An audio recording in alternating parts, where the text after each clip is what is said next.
So well-written, thoughtful, articulate essays, was really the hallmark of the history student. But I think we're also more aware of kind of active learning principles and the importance of student engagement in their learning. And so for that reason, the self-directed element of research has increasingly come to the fore. We form the students into topic groups early in the semester, and then within those topic groups, they work on their own individual project. So what we say to them is that this is a third year course. It's a chance, all history students in the major have to do it. And it's a chance to spread your wings and do something that you really love, find a project and a topic that really means something to you.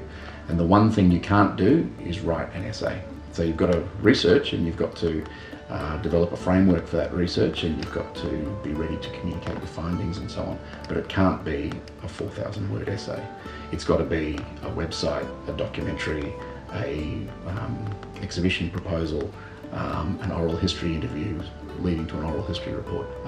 But we've had students do some really great innovative projects. We've had students write ebooks and then upload them to iTunes, and so we've actually marked their essay as it is. We've marked their final piece of assessment through iTunes because we've downloaded their ebook through iTunes. We've had others who've done family history projects where they've traced their own family background and found some intriguing stories, and then brought that forward in a digital environment. So it's a digital story about their family background.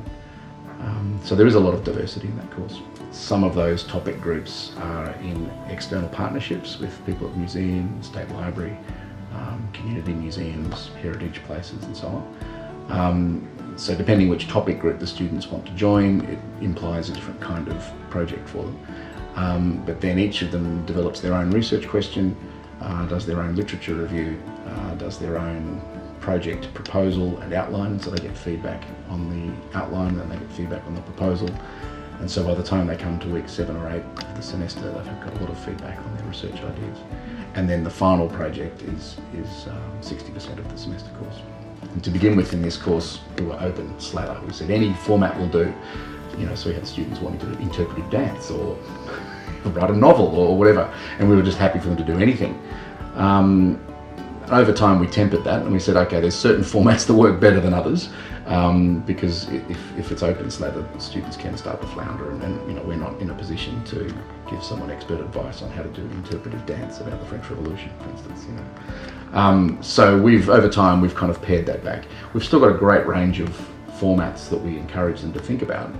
The classic one is a website, a classic one is a documentary, a classic one is exhibition planning or an exhibition content if they're interested in the museum space. But if you haven't got anything, we've got this kind of suite of partners, ready to be involved. So to begin with, it was the Queensland Museum and the State Library, and they would have aspects of their collection that need to be researched, or they were coming up to the anniversary of World War I, so they wanted aspects of World War I to be researched for their exhibition program.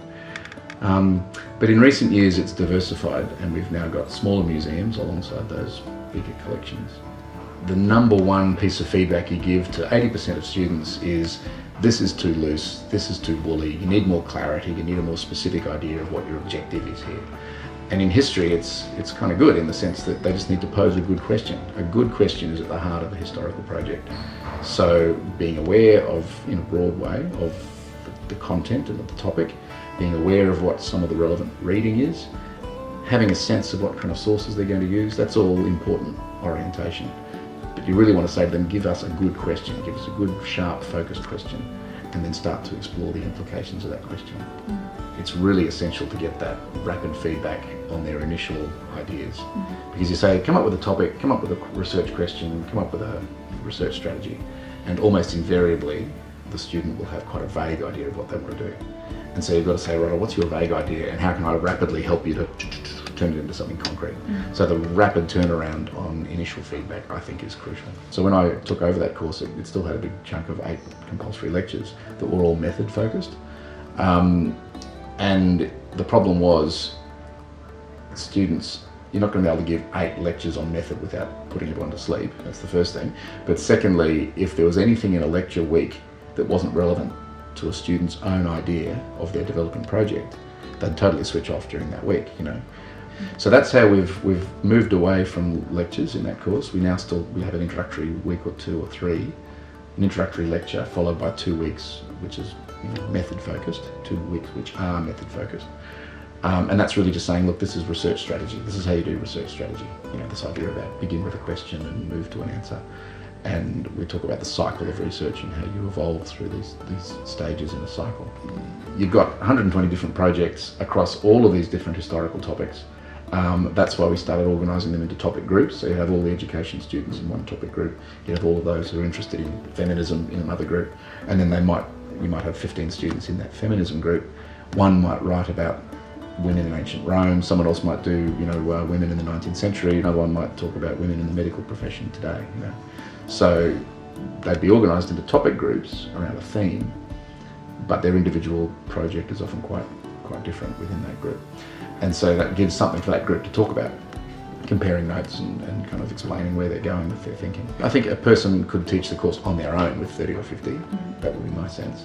And if it's co-taught, it could be 50 to 70.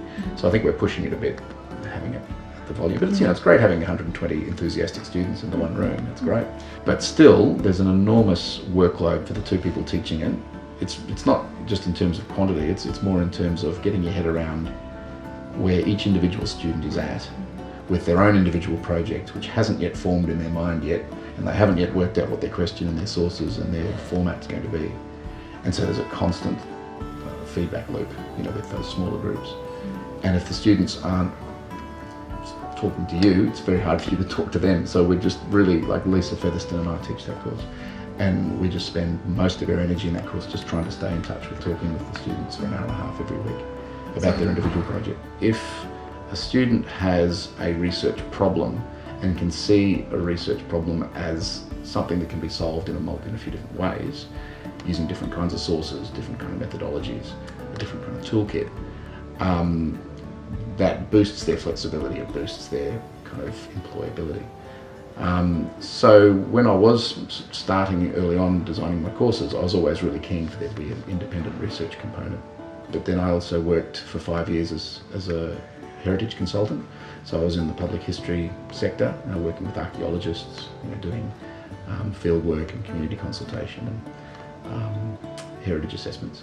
So I was kind of aware, probably more so than a lot of my colleagues, about how heritage and museums provides an environment where people can take basic historical research skills and then apply them to the needs of industry and kind of professional life. The implicit message in all of this is that the skills are transportable. That you've written a second-year essay, you're now doing a third-year project. We've told you a little bit about research and how to do it in the second year. Now we're giving you a chance to really do it in the third year. I think there's an implicit emphasis there that, last year you were talking about feminism in the 19th century. This year you're talking about, the history of a blind school. Nevertheless, we've shown you implicitly how a set of skills that worked in one setting apply just as strongly in another setting. So I think transferability, which then needs to project into employability and versatility beyond their academic life, has got to be a very strong underlying message in that.